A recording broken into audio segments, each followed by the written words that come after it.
ल आज चाहिँ हामी मामाको घरमा हामी आएका छौँ। आज विशेष गरेर माइजूले मम्मीलाई खाना खुवाउनको लागि आज बोलाउनु भएको छ र आमाको पछि पछि हामी तीनजना पनि हामी जाँदैछौँ र घरमा चाहिँ अब को हुनुहुन्छ त भन्दाखेरि माइजू अनि दिदी अनि बहिनीहरू छन् जस्तो लाग्छ। हामी त्यही भेटघाट गर्नेछौँ।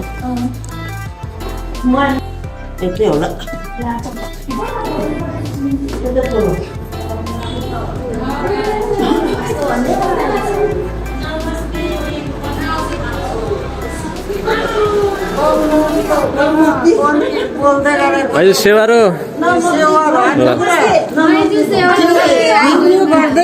ल सेवारो सेवारो सेवारो ल दिदी सेवारो ल यता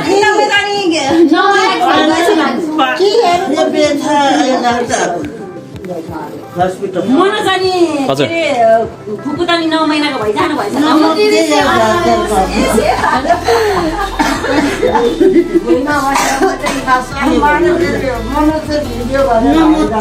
ल हामी चाहिँ अब पुगिसक्यौँ मामाको घरमा।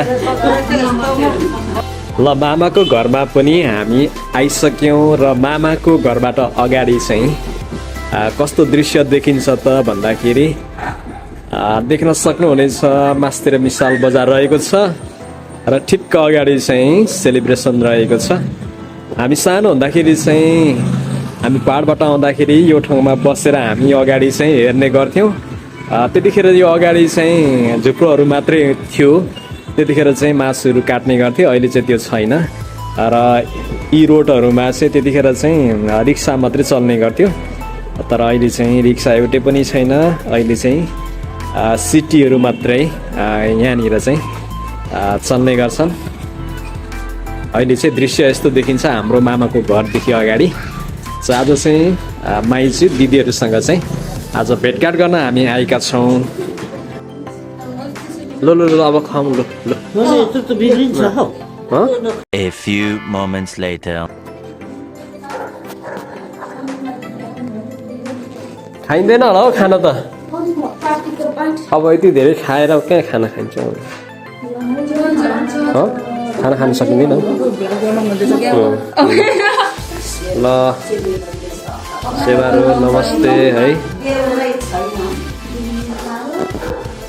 अब अहिले भर्खरै अब खाएको अब खाना कसरी खानु त? खै मम्मी कहाँ जानु?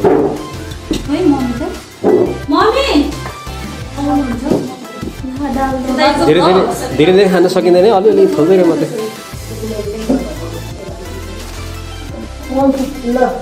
अब तल सकिन ल तल